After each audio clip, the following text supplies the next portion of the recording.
So today, i-discuss natin yung McNemar's test.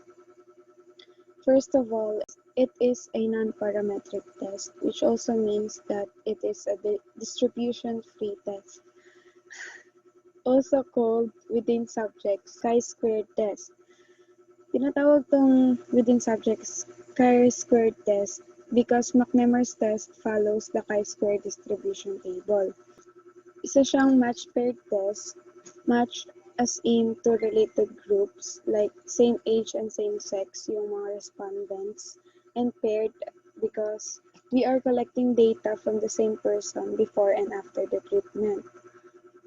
Next, it tests the effectiveness of a particular treatment and significant change that has occurred in a before and after situation. Tinitignan ng McNemar's test kung may pagbabago bang naganap sa choices ng isang sample ng population once it undergoes treatment. Example, pwedeng i-test ng McNemar's test yung free taste sa mall, kung gaano ba ka-effective yung pagbibigay ng free taste sa mall. Dito rin papasok yung pag-create ng 2x2 contingency table na mamaya i-discuss natin. The only difference from chi-squared is we use this with repeated measures and related group, whereas you use chi-squared for unrelated groups. So yung next, differences on a dichotomous dependent variable between two related groups, and it compares the proportion for two related dichotomous variables. The variable here are measured dichotomously, that is, the nominal level of measurement with only two levels. For example, yung sasagot lang is yes or no or 0 or 1. Palaging yung choices ay dalawa lang. Similar din siya sa dependent sample t-test or paired sample t-test except with dichotomous outcome variables. Next is assumptions ng McNemar's test. One nominal variable with two categories and one independent variable with two connected groups. Within subjects design yung McNemar's test, which means same subject being measured twice instead na marami pang subject yung gamitin. Non-parametric din siya kaya no strict set of assumptions. Next, the two groups of your dependent variable must be mutually exclusive. So, mutually exclusive na siya. Nominal dapat din yung variable with only two levels. And dapat independent sila from one another. Tapos yung last, your sample must be a random sample. So, randomly selected yung participants dito and no assumption of normality. So, sunod naman natin dito is yung example na kung paano mag-calculate ng gamit yung McNemar's test. So, ito yung problem. A company decided to conduct a survey to check the efficiency of the new advertising campaign for its brand A among the customers. They prepare a questionnaire to collect data for this purpose. They ask about the brand they used before seeing the advertisement. They can answer the question in a dichotomous fashion like brand A or other brand. 3 months after the release of the new advertisement, the company asked the same questions to the same customers. So first, kailangan natin i-formulate yung hypothesis. So, yung magiging null hypothesis natin is the number of customers who prefer brand A is the same before and after the release of the new advertisement, which means that yung advertisement campaign natin has no impact. So, dito sa Excel, pwede natin ilagay each null hypothesis before is equal to after. Then, yung magiging alternative hypothesis naman natin, the number of customers who prefer brand A is significantly greater in the post-advertisement situation than it is in the pre-advertisement situation, which means that our advertisement campaign has an impact. Kaya, ilalagay lang natin yung kabaliktaran ng null hypothesis. Before is not equal. It's not equal.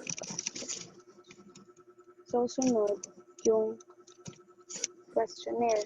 Kailangan specify yung brand that we are using.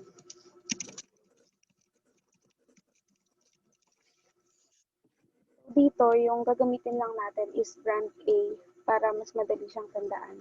Tapos other brand yung pagko-comparean natin. Step 3 is gagawa ka ng contingency table. Now we are going to talk about this, and dito natin makikita yung possible outcomes. Makikita nyo dito yung sa box A natin, before and after niya, pinili niya yung brand A, and sa box B naman natin, yung before niya, pinili niya yung brand natin. Tapos, pagkatapos niya makita yung advertisement, nagpalit siya ng ibang brand. Yun sa C, sa box C naman, yung before niya, ay ito pala yung sa box B. Ito yung negative outcome na may change pero hindi natin to gusto. Kasi, syempre, gusto natin lumipat sa atin yung mga mamimili. So, sa box C, yung before niya, other brand, tas after niya makita yung advertisement, lumipat siya sa brand A. Sa box D naman, yung before and after niya ay other brand pa rin, so walang impact yung advertisement natin. Dito, yung brand A and brand D, mapapansin nyo, walang nagbago sa kanila. So, yung tawag doon is discordant pairs. Hindi sila magagamit sa McNemar's test dahil yung sa B and sa C, mapapansin nyo, may nagbago sa choices nila after nila mapanood yung advertisement or makita yung advertisement. So, dito sa box B and sa box C is discordant pairs. McNemar's test is only interested in discordant pairs. So, yung null hypothesis natin dito is always number of discordant cells are equal. Sunod. Ito yung contingency table. Nandito naman yung sagot ng mga mamimili natin. Kasi, sunod niyan, ika-calculate na natin yung McNemar's chi-square test. So, ito yung formula. McNemar's chi-square equals the absolute value of B minus C minus 1 squared over B plus C. So, ito yung sinagot ng mga participants before ng advertisement. 60 yung ginamit nating sample population. Then, ito rin yung after. So, nakalist yan. Dito sa contingency table natin, meron tayong brand A and brand O.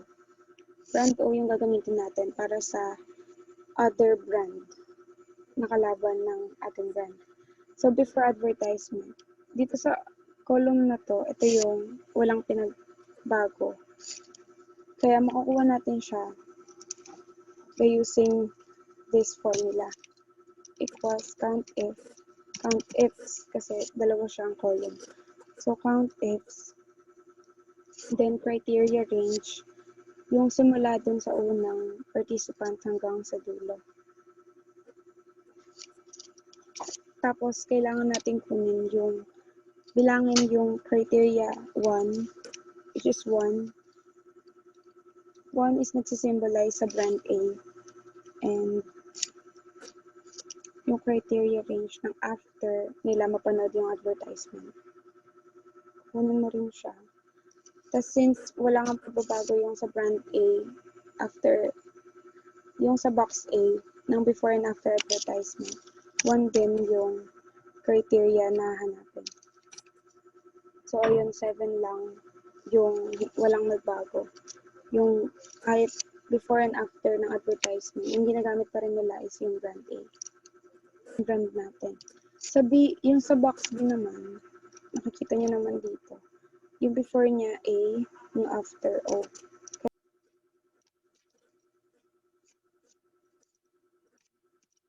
Papalitan lang sa dulo. Kasi nga, before A, 1, is after O0. Sa brand C, ito rin yung may nagbago. Nag-change siya from O to A. So, kakopy ulit. And 0 naman yung nasa una. Tapos 1. Tapos dito, before O and after O, walang nagbago. So, pareho, 0. Pwede mo rin naman siyang i-manually na i-compute. Pipilangin mo yung A, ito, 1, 2, 3, and so on. Tapos, ayun yung ilalagay mo sa dito. Tapos, sunod, total natin yung ito yung A and C.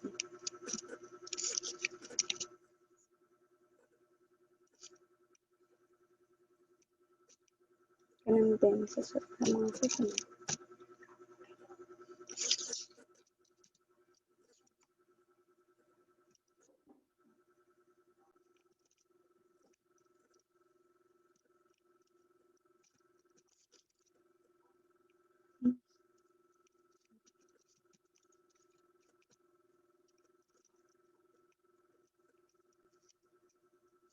Tapos ito total natin yung total para makuha natin yung population. So, pwede mong i-sum ito or ito dahil ito rin naman kakalabasan mo. 60. So, tapos na tayo sa contingency table. Kaya pwede na natin makompute yung McNemar's chi-square test. So, yung B natin na nakuha is 27. So, pwede na siya ilagay sa given. Tapos yung C na nakuha natin, 21. So, ayun. Tapos, ito yung formula. Yung formula dito. Ito rin yun. Pwede mong isolve yun sa Excel or pwede mong manually na isolve. Sa Excel, yung formula niya is absolute. Tapos yung B, 27 minus C. Tapos, minus natin sa 1 over, squared. So, ayun yung square. Tapos, over B plus C. So, nakuha natin na McNemar's chi-square value is 26.96296 or pwede namang 26.96 lang. Tapos yung critical value, pwede nyo rin siyang, yung critical value, makukuha mo siya sa Excel by using this formula, CHIINV. Tapos yung probability, yung probability natin, yung alpha, 0.05, and yung degree of freedom. Yung degree of freedom is palagi siyang 1 sa McNemar's test dahil yung formula niya is row minus 1 times column minus 1. Since palagi namang dalawa lang yung row and dalawa lang rin yung column, palagi lang siya magiging 2 minus 1 times 2 minus 1. So, palagi siyang 1. So, nakuha na natin yung critical value, which is 3.84145. Ayun. Or, pwede namang makuha mo yung critical value. Pwede kang mag-solve by using the critical value approach. Wherein, yung first is ilo-look up mo lang yung critical value sa chi-square distribution. So, ito yung chi-square distribution. Meron tayong 1 na degree of freedom. Kailangan natin ng degree of freedom and yung level of significance. So, yung degree of freedom natin is 1 nga. Tapos yung level of significance na kinuha natin dito is 0.05. So, kung ano yung nag-lie dun sa dalawang number na yun, 3.841. Ayun din yung nakita natin dito. So, yung decision rule,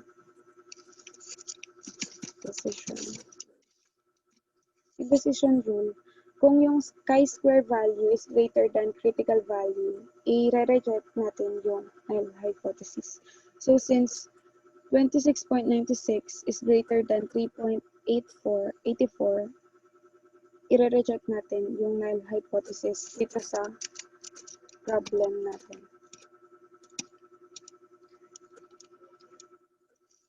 So, yung step 5 is reporting and interpretation. Yung interpretation natin is a test was conducted for the effectiveness of advertisement campaign on a brand of a product. Yung brand A. The chi-square value with the degree of freedom na 1 and sample population na 60 ay nag-equal sa 26. So 26.96. 26.96. Therefore, yung p-value natin is greater than our level of significance. Dahil yung critical value ng level of significance is only 3.84. Therefore, the number of customers who prefer brand A is significantly greater in the post-advertisement campaign situation than in the pre-advertisement campaign situation. Ito yung critical value approach yung ginawa natin kanina. First, look up the critical value dito sa chi-square distribution table. Calculate test statistics yung ginawa natin dito using this formula. Then, and compare them where it resides. So, ito yung magiging distribution natin. Ito yung gitna. Ito yung level of significance. So, dyan siya naglalay, 3.841. Yung shaded region is yung rejected region. So, anything na mas mataas sa 3.841 is kailangan i-reject dahil nasa rejection region siya. Since kinakuha natin is 26.96, i-reject natin ang ating null hypothesis. Which also means that the advertisement campaign has an impact. So, ayun, ganun na pagko-compute ng McNemar's test.